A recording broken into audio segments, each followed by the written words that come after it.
Swayam Prabha. Digital India. Educated India.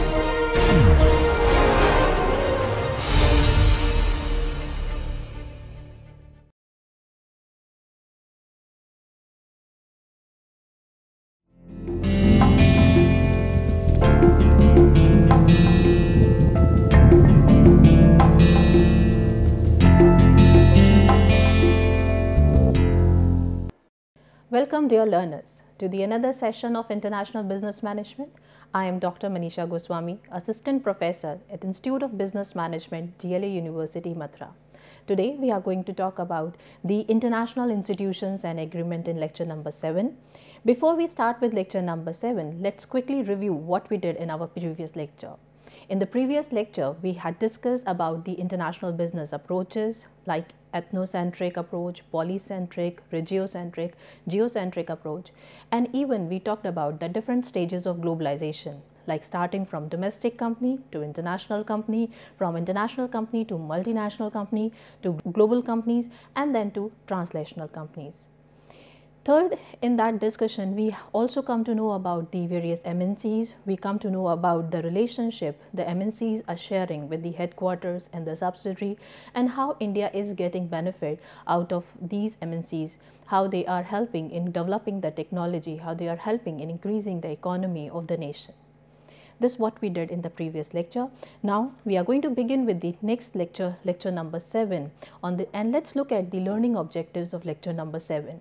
Here in this particular lecture, we will be focusing on the various institutions which are there for promoting the trade, and also the institution that will financially support the developing countries or underdeveloped countries to overcome and regain the losses or the difference or the negative balance of payment of their country.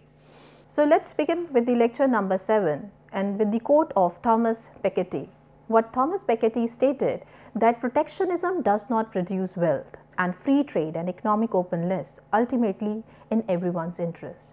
That means that if you try to confine your boundaries and not let the foreign investors to invest in your country by imposing heavy tariffs or by non-tariff imposement, you might be restricting your country's growth. So if you allow your country to allow the foreign investors, if you set certain policies which is going to allow the foreign investors to invest in your country, then it is going to flourish the economy of your country. It's not only the betterment of the foreign investor, it is also for the betterment of your home country. This is what Thomas Piketty stated, and this is very true. Even in the case of India, during the year 1991, India went to IMF asking for certain fund because India was undergoing a lot of financial crisis. IMF lent the money to India, but with the term and condition of having LPG policy execution in India. And thereby we could see that India adopted in the year 1991 LPG policy under the Prime Ministership of P.V. Narasimha Rao and Finance Ministry of Dr. Manmohan Singh. Since then, our economy is improving and growing and flourishing. Now let's look at the essential international trade business. When it comes to the international trade, there are certain essential pillars. There are certain essential pillars. One is your IMF, second is your WTO, and the third one is your World Bank, also known as IBRD. So international trade, or else we can say international business, having three essential pillars. What IMF is doing? IMF is actually helping a country to come out from their negative balance of payment. What they usually do? They try to facilitate a particular country who is having negative balance of payment by funding them. But they do have their certain terms and conditions which a country has to follow. A moment before I just told you that in the year 1990, India went to IMF for asking for certain funds to support the economy of India. They are ready to support it, but they asked India to come up with LPG policy in the year 1991. Ask LPG in country to come up with LPG policy, and they actually executed it. We will talk about the IMF much more in detail in upcoming lecture. Now let's look at the World Trade Organization. What World Trade Organization is into? They are into having free trade. They are into executing what? Free trade among the nations. Among the nations. It is not just that you are going to have a free trade for the various, maybe you are the part of the American continent, you are a country of American continent, maybe the north and the south, you are just facilitating among yourself. It is not like that. It is going to be the cross development through the interaction of the different country from one continent to another continent. What is the job of the World Bank and IBRD? Their job is to provide loan again, but for the devastated countries. Devastated countries means the country who suffered from the World War, second and first even. Countries suffered badly from this. This was the purpose. Any country suffering from any sort of the natural calamity also nowadays, but earlier when it was established, the purpose is to regain the economy which different countries has lost because of the World War First and Second. That was the first prime perspective of coming up with the World Bank IBRD. IBRD stands for International Bank for Reconstruction and Development. Reconstruction means that you are restarting what you have lost, regaining what you have lost because of the World War First and Second. So prime focus of IBRD was initially towards the Europe and then later to the various other developing nations. Right? So this is just the glimpse. Now let's quickly try to see that how and why there was a need of coming up with World Trade Organization. In the previous slide, we just stated that protectionism does not produce wealth. Protectionism does not produce wealth. That means if you are having strict policies, strict licensing duties for foreign investor to invest in your country, what is going to happen? There will be no import or export. What is going to happen? Say for example, if you are having a tough regulations related to your import and export, you must be having a negative balance of payment. What you would be having? You would be having a negative balance of payment. Negative balance of payment is usually because imports are high and exports of the country are low. That is why the BOP is going to be negative. Then the question arises, if my imports are very high because of which my BOP is getting negative, then whom to go, whom to plea for? IMF is the body to help you. IMF is going to be the body who is going to help you to overcome this negative balance of payment. The moment I told you this before, that IMF is going to help the country having negative balance of payment, right?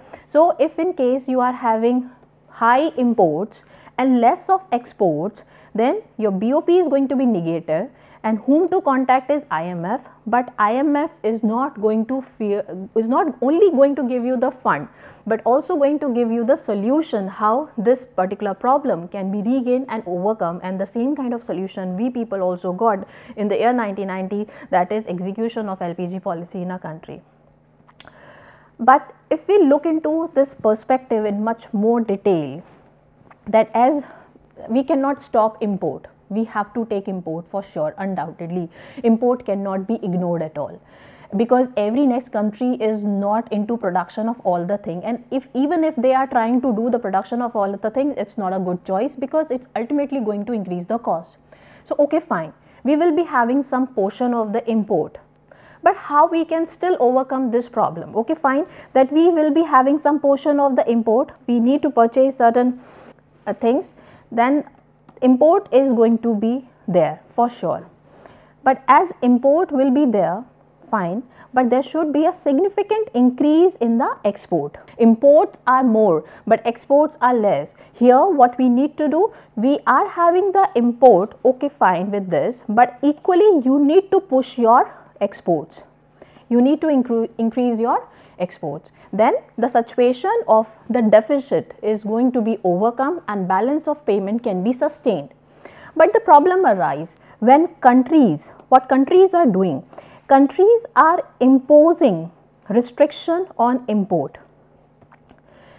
See, I am importing certain things from you and I produce product in my country, okay, and now I am going to be the exporter of the finished good to your country, and you have imposed duty on it, and because of your heavy duty I couldn't export my commodity or goods and services to your country, because of which what is happening, my exports are going down and imports are still the same.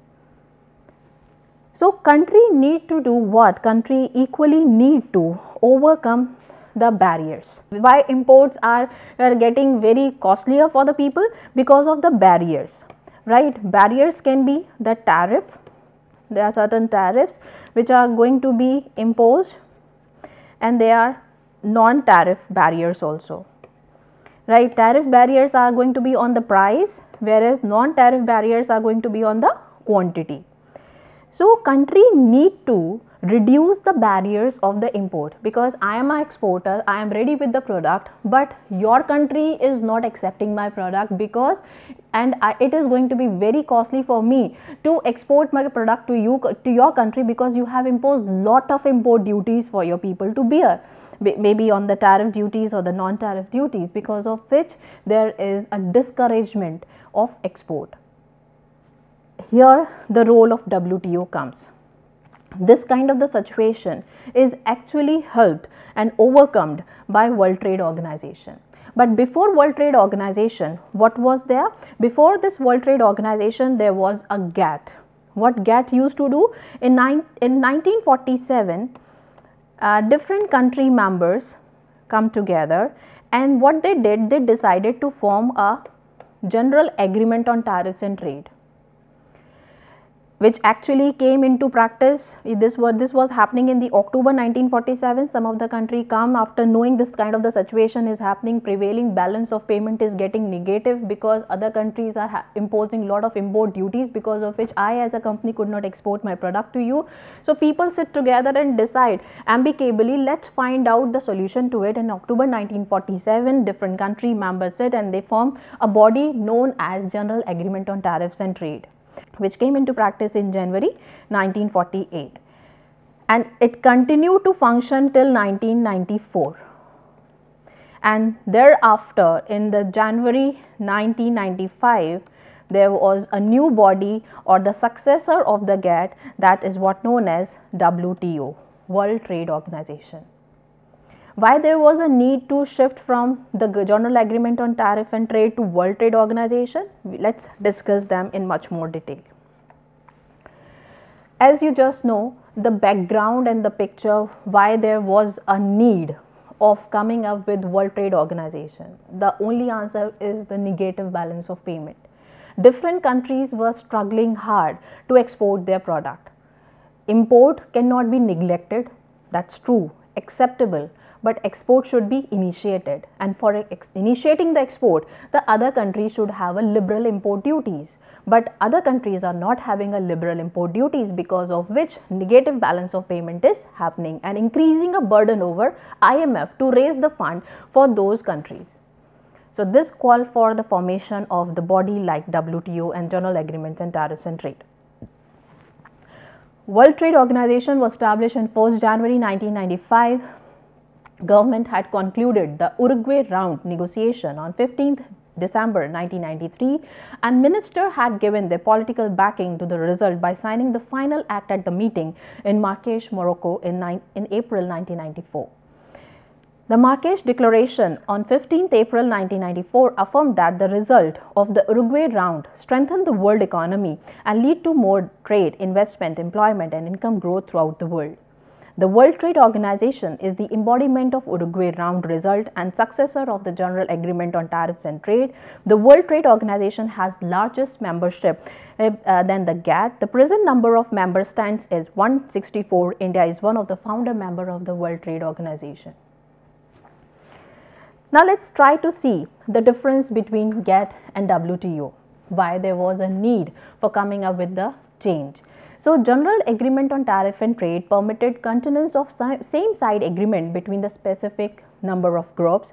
On the contrary, WTO administered a unified package of agreement to which all member countries are committed.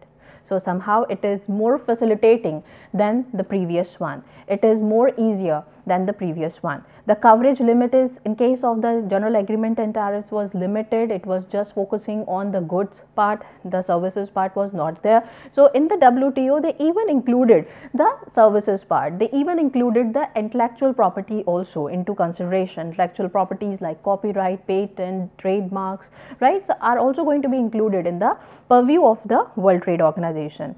It was not very much effective when it comes to the execution and practically seeing how it was working.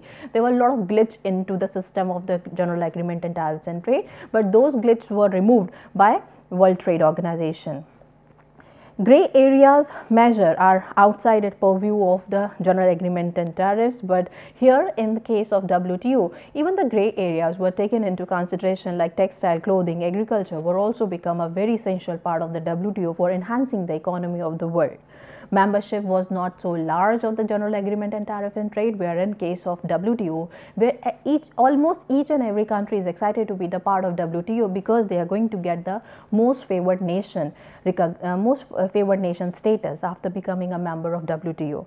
Settlement between member country was not so smooth because there were no dispute settlement or grievance handling machinery under the General Agreement and Tariff and Trade, where in case of WTO, there is a specific body treating or taking care of the dispute and working on overcoming and resolving the conflicts among the member countries. Now let's look at the structure, and with this structure it will become more clearer that different areas where WTO is predominantly working. So there is going to be a ministerial conference, and within the ministerial conference there is going to be a dispute settlement body exclusively working for handling the dispute or grievances among the member country, if any. Second is a General Council, and General Council is having different and varied area of functionality like training and development. They are into Goods Council, they are into the Service Council, they are into intellectual property rights, right? So they have the varied area, and every specific department is having a specified the secretariat and the workers to facilitate the smooth execution across the globe. And the one is the Trade Policy Review Body, which keep on reviewing what different upgradation and modification we need in the policy of World Trade Organization to adjust ourselves with the advancement which is taking place in the technology. The certain principles of the WTO, one very important principle that WTO focus on, that there should be no discrimination on the basis of the economy of the country. When you are the member of WTO, you are going to get the most favored nation treatment, and it is going to be a national treatment also. It's not going to be on the basis of the status of your economy, it's not on the basis of the level of your economy, maybe the developed, developing or underdeveloped, but you are the member of WTO. There will be a free flow of business with you even. Reciprocity is there, that means that you are going to be reciprocal to what you are doing for the other nation, and other nation has to reciprocate what you did, right? This is going to be a mutual agreement between the various member nations of the WTO. Market access is going to be easier now with the advent of the WTO, and you become a member of a WTO. Then there's going to be a whole globe as a single market for you. Your market access become easier, and there will be a fair competition which will further motivate you to get into international trading and international business in order to reduce your negative balance of payment, which actually helped India. Earlier the India was borrowing a lot of money from IMF. Now India become a contributor to IMF in the recent year. Now let's look at the objective of the WTO. Objective of the WTO predominantly revolve around what? Promoting trade flow by encouraging nations to adopt non-discriminatory and predictable trade policy. That means there should be no discrimination on the basis of the country economic status. Every country should be given equal opportunity to do trading with you if they have the substantial amount of quantity or the quality standards match with your country standards. Then there should be a trading with each other. Raising standard of living, income, promoting full employment, expanding production and trade, and optimum utilization of world resource start taking place because of this World Trade Organization. Because World Trade Organization asks the country to remove the barriers, and once they start removing the barriers, different country resources become a open market resource for the different people to make use of. And with this kind of approach, the left out resources or the resources which were not touched have been started taking care of. People start making use of it, eventually what start happening, it start generating the employment, and once the employment start generating, the income level of people also start improving. Introduce sustainable development, that means growing just for once, it's not the purpose. Purpose is to grow for last, right? Our growth chart should keep on progressing. There should not be fluctuation and should not go stagnate, right? That is what the perspective of the World Trade Organization is. Taking steps for improving the situation of developing and particularly least developed country. This is the prime focus, because what they realize that there are a lot of potential in the underdeveloped and developing countries, but because they didn't get any access to the resources or the support from the developed nation, they are still not able to do well. So they need to improvise the system, and such a with that perspective, WTO start extending the support to developing and underdeveloped nations. Establish procedure for resolving trade dispute among members, because when two people will be doing business or trading, there will be for sure a chance of the clash or difference of opinion. So such difference of opinion will also be handled, which was not possible in the previous or the precedent of WTO, that is GATT. Now there is another very important body which was formed along with the collaboration of WTO, that is UNCTAD. They have joined this force to ensure better functioning to the multinational trading system. In 2003, both the bodies signed the Memorandum of Understanding, and the perspective is to promote cooperation and consultation on the technical assistance for the conduct of joint studies of the selected issues. Like this, start interacting very frequently, and they start doing trade, and they start finding which particular country need more support, right? Apart from that, it's not just the WTO who is into it. There is another body of the WTO like UNCTAD equally helping and supporting the growth and free trade across the globe. So UNCTAD stands for United Nations Conference on Trade and Development, support developing countries to access the benefit of a globalized economy more fairly and effectively, and help them to deal with the potential economic integration. To do this, UNCTAD provide analysis, facilitate consensus building, and offer technical assistance. This helps them to use trade, investment, finance, technology as vehicle for inclusive and sustainable development. That means how UNCTAD is facilitating the developing countries to improvise their economy, and how they are giving the fair chances for developing countries to make use of or access the various different advanced resources of the developed nation by training them, by educating them, right? So knowledge imparting is taking place, which is actually helping the developing nation to realize their rights, to understand that these different options and alternatives are available in the world market, which they might not be knowing. So UNCTAD meet once in every 4 years. In recent conference, the focus was directed on how developing nation musical traditions could alert youth worldwide to press the development issues like AIDS, poverty, and national debt. So they start looking for what can be the probable way of overcoming certain major issues, like that of the dates, like the bad debts are happening at a national level. Some of the countries, there's an example of Mexico of the year 1980. They declare that they won't be able to pay debts. So such kind of the issues should not arise in future. So what kind of actions or measures we should take in order to create the awareness and necessity of letting the people know. So they found music is going to be one of the very fun learning mode of the mechanism, which will help the people to understand the importance of paying the debts on time, right? And will also help the people that how they can overcome the poverty, and how they can understand the issues of the AIDS, and how they can protect themselves. Let's look at quickly the functions of United Nations Conference on Trade and Development. Let's look at this point, that comprehend option to address macro level development challenges. There are certain challenges at a macro level, so their focus is on overcoming them, and their focus is on finding the various alternatives through which a particular country who is struggling hard in terms of the balance of payment, to how it can be overcome, how I can help them, how I can extend my support and assistance to them. That is the main function of UNCTAD. Next is achieve beneficial integration into international trading system, right? You need to understand that what you are having and what other countries are having, so that you can better integrate with each other in the international trading system. Diversify economy to make them less dependent on commodities, limit their exposure to financial volatility and the debts, attract investment and make it more development friendly is another very important function. That means that whatever the development and advancement you are coming up is good for your company or it's good for the nation, but at the same time you have to see the repercussions of the development on the ecology of the world.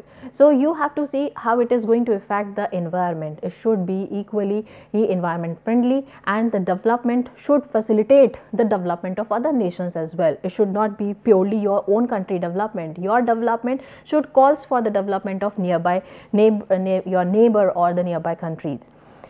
Increase access to digital technology, right? So they are facilitating and improving the technological advancement even in underdeveloped and developing nations. Promote entrepreneurship and innovation by giving a lot of options for starting up their business, and they are educating and training the people that how they can initiate, how they can take the risk of starting fund, and how they can get the fund from.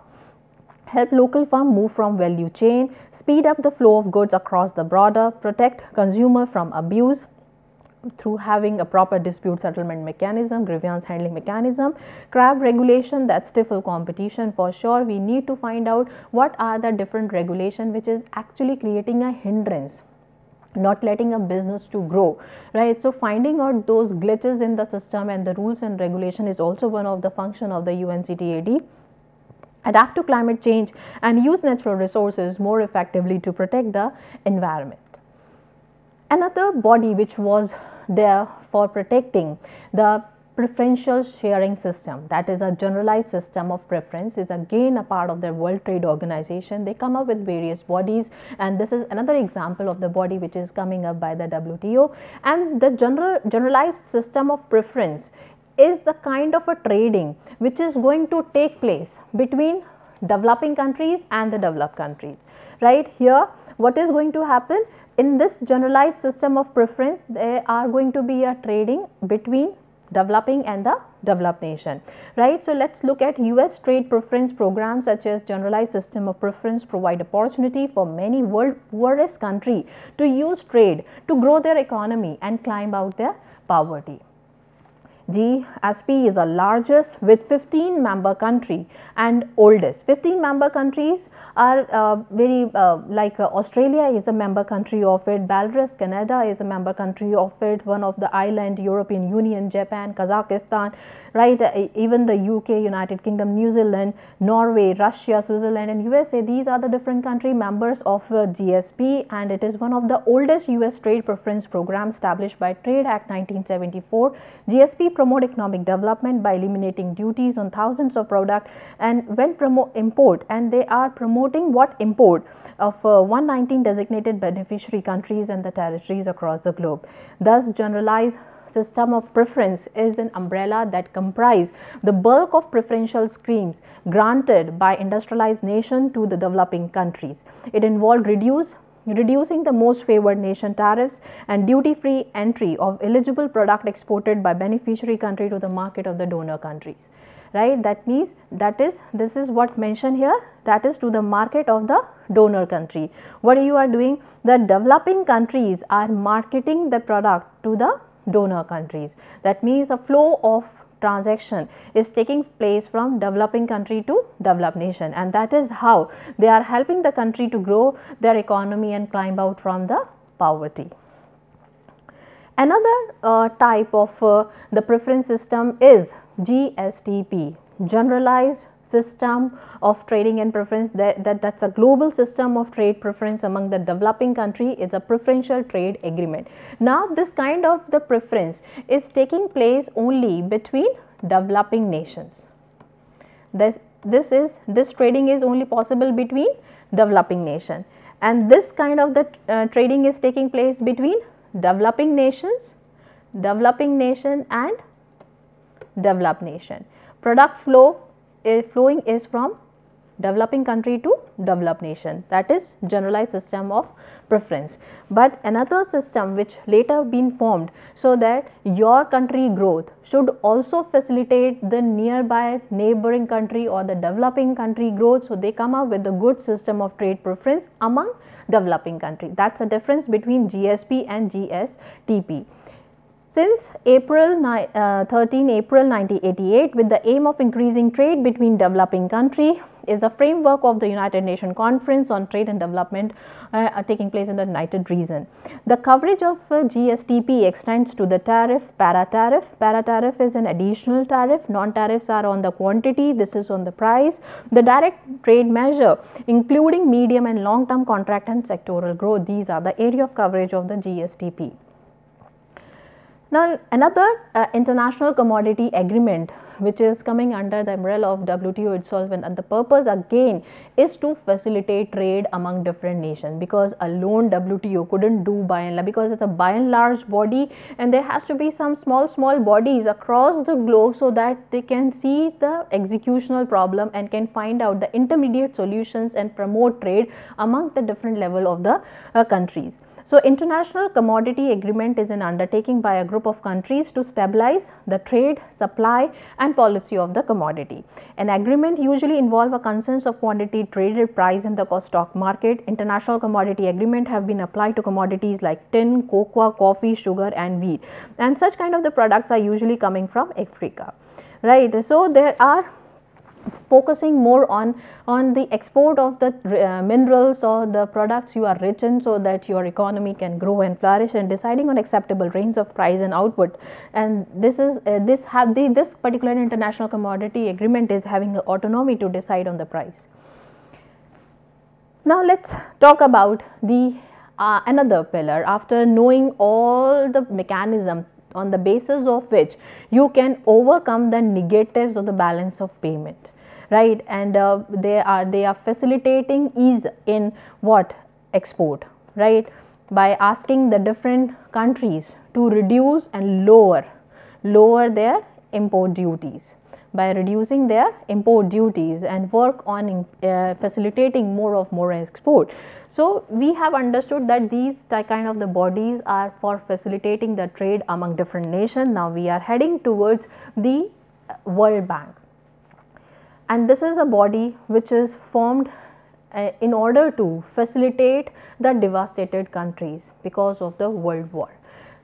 Right. So, let us look at the World Bank, how it actually came into being. Let us have a fair understanding of it. Let us look at the function of the World Bank, which will make you understand that how different countries are getting benefited because of the formation of this World Bank and IMF. So, International Bank for Reconstruction and Development, IBRD, commonly known as World Bank, was a result of Bretton Woods Conference. Ideally, this when the Bretton Woods Conference was taking place in Hampshire, USA, there was a twin formation. One was this World Bank, and second body was formed as a IMF, International Monetary Fund. So, that is why most of the time it is also known as twin Bretton Woods Conference, because it was the outcome of two international organizations. One is the World Bank, second is the IMF. The purpose of World Bank formation is to ensure the growth of the countries which has lost because of the war, and IMF perspective is to focus on negative balance of payment country. Whosoever is having negative balance of payment, they are going to get the money from IMF. IBRD is extending the loan for sure, but they charge. Whenever you are taking the loan under the IBRD, you have to pay the interest, you have to pay the some concessional charges. But there is another body of World Bank which is known as IDA. If you are taking a loan from IDA, there will be no interest, and it is for long term as well. It is for longer duration of the time, and there will be no interest. So, most of the countries are very happy enough, and they get the sense of understanding that if I would be taking a loan under IDA, I don't even have to pay the interest. They are taking the loan for longer span of the time, maybe 80 years, 90 years, maybe 100 years, 60 years. So depending upon the economic situation and the time it will take to grow and flourish, the World Bank is going to provide the loan to country to regain the economy which they have lost, maybe because of natural calamity or some war or some terrorist attack. Now let's look into the main objective behind setting up this international organization were to aid task of reconstruction of war affected economy of Europe and assess the development of underdeveloped nation. Right. So whosoever is affected by the war, whosoever economy is being torn by the war, the perspective of this world war, particularly to the Europe, initially they were focusing on the Europe more. Why they were focusing more on Europe? Because actually war was taking place from eastern and western side of the Europe only, and it became a main center point for the people to fight in Europe, and Europe was badly affected because of First and Second World War. So when this World Bank was constituted, the main purpose is to help European countries and nearby European countries and the nearby continent people who have been badly affected by the war. For the first few years, the World Bank remained preoccupied with the task of restoring the war-torn nations in the Europe. Initially, when it was formed till 1950s, I think they were just focusing on what? Focusing on taking care of European countries, and just after that, they start looking into the underdeveloped nation. That's very obvious because World Bank was initially formed to take care of the countries being economically devastated because of the war. So they first focus on their main priority, that is to take care of the countries of the Europe who have been badly affected by the war. And the moment they start realizing that now Europe has taken the pace, they started improving their economy, now they are on the right track, they move their direction towards the next priority. That next priority is toward the underdeveloped nation. To give shape to this investment aspect in underdeveloped nations, the International Development Association was also formed in 1960. Right? There are certain 5 institutions. Actually, the World Bank is a group of 5 different institutions. One is the IBRD, giving loan with certain charges. There are an IDA is another which extend the financial support without any interest, and that too for a longer span of the time. There are body who are facilitating the finance, they are the body who are facilitating certain multi-lateral agreements and existence and guarantee agencies. There are International Center for Settlement of Investment Dispute also. So all these 5 bodies together form what? When you sum up them, this become a World Bank. So 5 different bodies constitute the World Bank. The main objective underlying setting up of IDA has been to provide loan on concessional terms and condition to those countries whose per capita income are below critical level. That means IDA would be providing the loan at a very concessional rate, and that too only the poor countries are going to get benefit of this. Now let's look at the entire structure of the World Bank. That is, it's an international financial institution, provide loan and grants to the government, low and middle income for the purpose of pursuing the capital projects. Headquarters is in Washington DC. President is David Malpass, founded in 1944 at Bretton Woods, New Hampshire, United States. Motto is to protect or make the country free from the poverty. Right? Currently, the members are 189 International Finance Corporation, and more are the subsidiaries of it. Just we have seen there are 5 different subsidiaries: IBRD, IDA, IFC, MIGA, and ICSID are the subsidiaries of the World Bank. Parent organization is United Nations World Bank Group. Now, who funds the World Bank? It's actually the developed nations are funding in World Bank. World Bank gets its fund from rich countries, right? That's why they get more attention also. Whenever World Bank want to sanction some money to India, it goes via developed nation to us, right? That is why, because they are the donors, they are funding maximum amount to the World Bank, as well as from the issuance of the bonds on the world capital market. The World Bank serve 2 mandates: to end the extremities of the poverty, and by reducing share on the global population and live in extreme poverty who are living below 3%, by they are targeting to attain this situation by 2030. Membership of the World Bank is a membership, it's a by default membership of IMF. Like the whosoever is a member of IMF will by default become a member of the World Bank, until and unless the country specify that I don't want to be a member of the World Bank, I just want to be a member of IMF. So it's a membership comes from the IMF. To become a member of bank under the IBRD article agreement, the country first joins the International Monetary Fund and it automatically become a member of World Bank. Now what IMF is? As you already know, it is supporting those countries having negative BOP. Negative BOP means imports are high and exports are low, right? This idea is already there with you.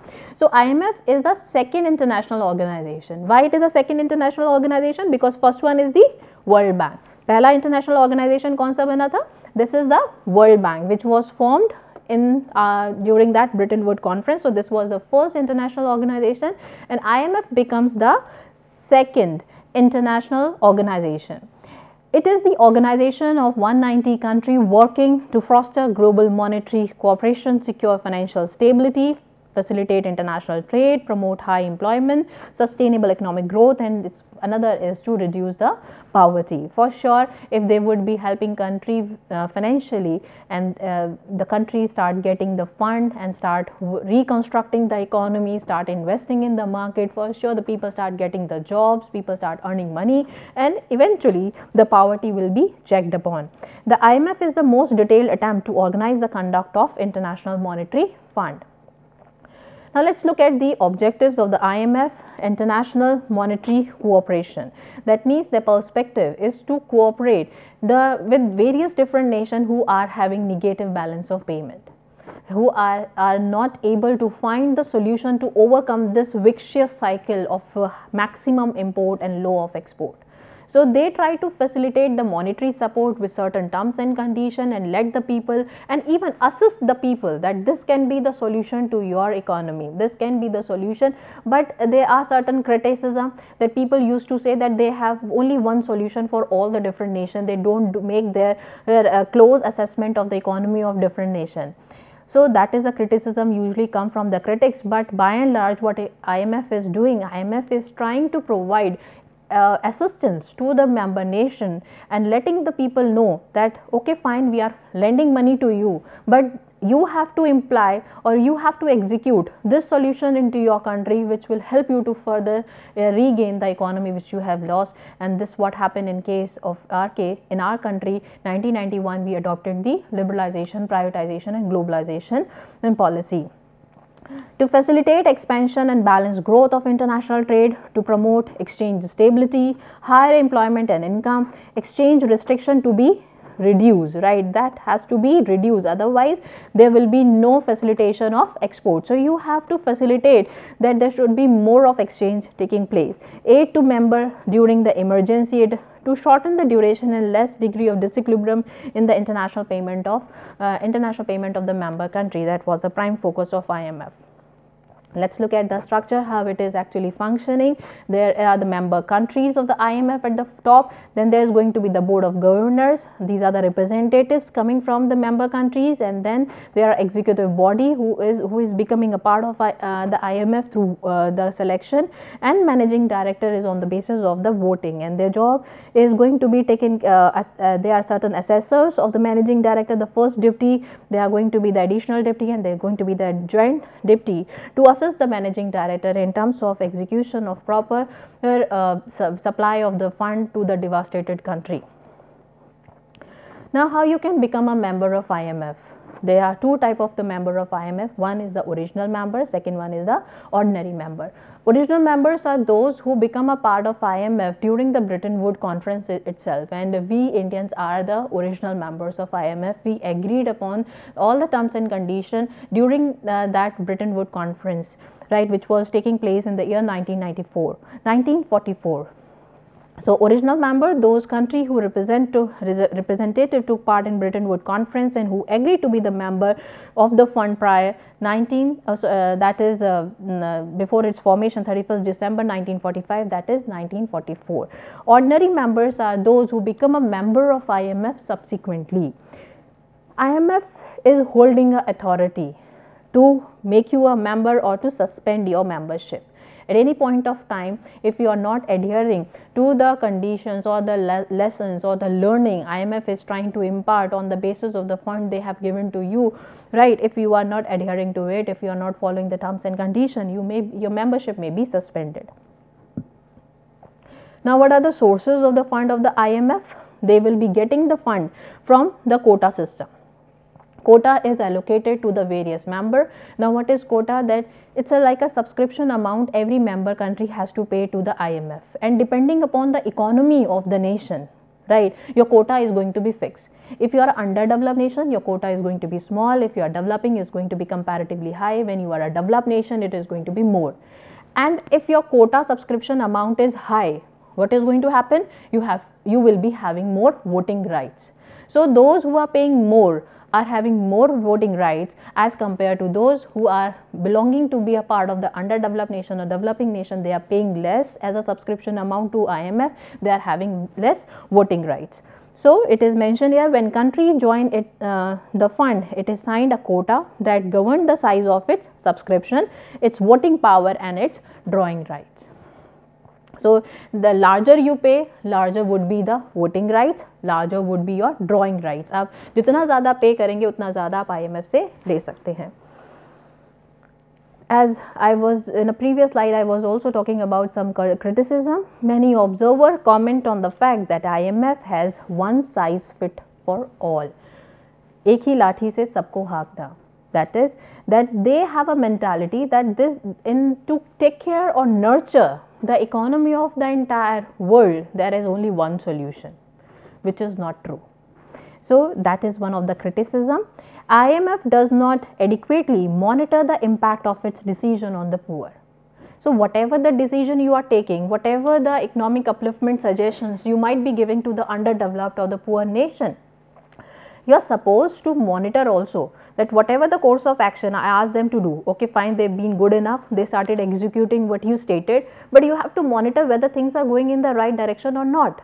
That kind of feedback or follow-up system is missing in IMF.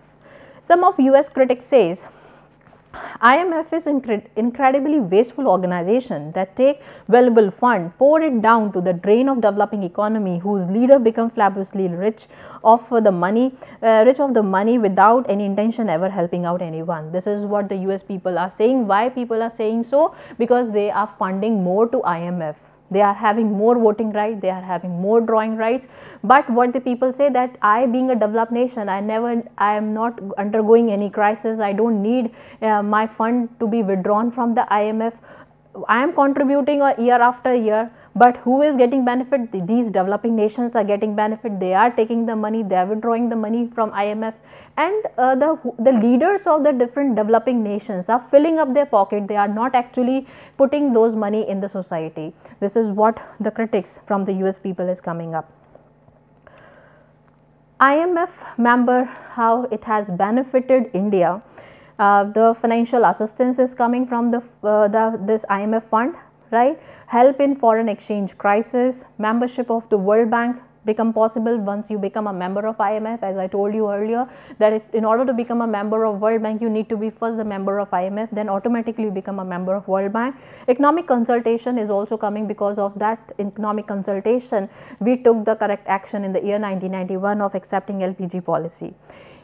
This is the loan given to India by IMF in the different years, but the happy part is this, that we are now the contributor.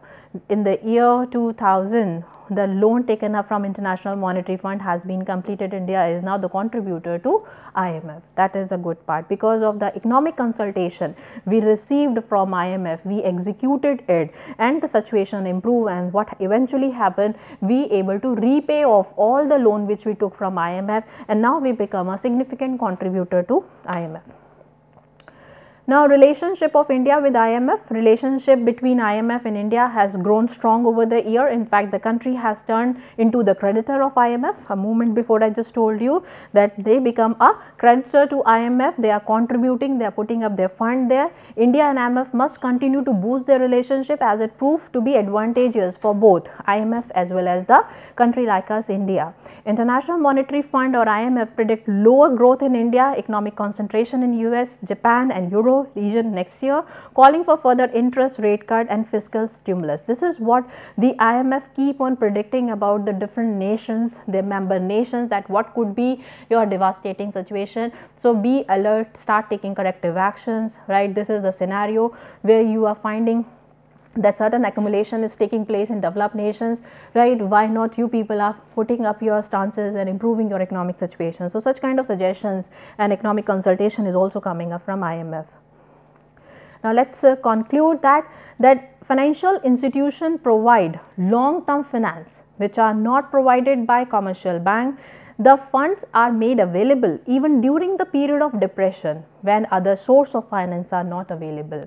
Obtaining loan from financial institution increase the goodwill of the borrowing in the capital market, right? So somehow what we observe that the presence of financial institution is very important. Why? Because it's not only that they are going to fund you the money, it's also that they are going to facilitate you with some consultation, they are going to update you with some ideas, and those ideas are going to be proved so significant for your country to grow and flourish, right? There are various countries who you can take an example of have been suffering very badly, but now they are improving on their economic status. You take an example of the Greece, right? Greece, what Greece was undergoing through, they are undergoing through economic crisis. Various European investors and the private investors invested around 320, they invested 320 billion euros in the Greece to overcome the economic crisis.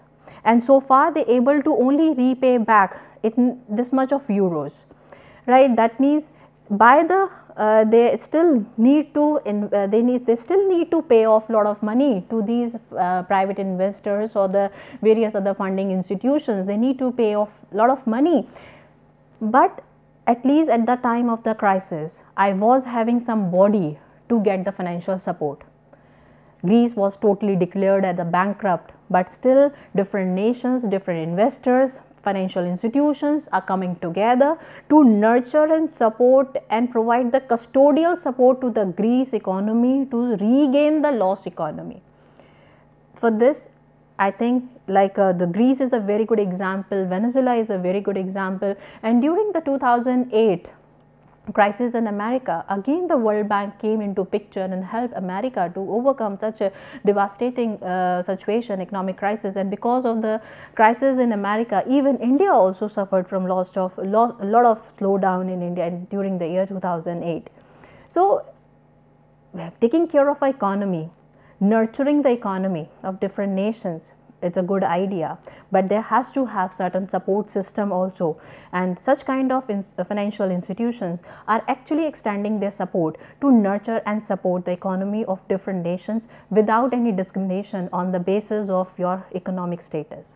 Let's quickly review the different topics that we had discussed today. Today we talked about World Trade Organization, we talked about United Nations Conference on Trade and Development, we talked about international commodity agreements, generalized system of preference, we talked about goods and service trade practice preferences, we even talked about the World Bank and IMF. So altogetherly now we have understood that every single thing is revolving around maintaining the balance of payment. All these measures being taken up by the various member country is to control the balance of payment of a country, facilitating more of export and controlling of import is the perspective. These are the different books that I have referred for delivering today's lecture. I hope you all are clear with each and every concept that we had discussed today. Thank you all of you and all the best.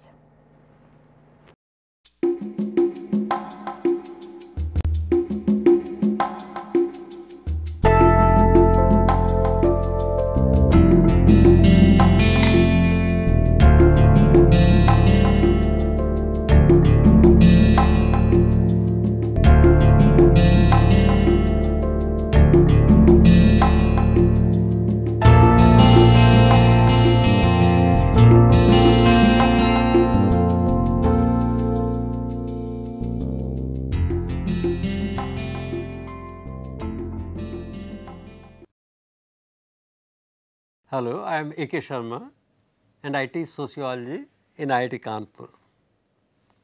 I am trying to answer a simple question: how sociologists explain their facts. As you know that sociology was developed as a subject dealing with human behavior, but which would use the tools and techniques of science, mathematics, physics, chemistry.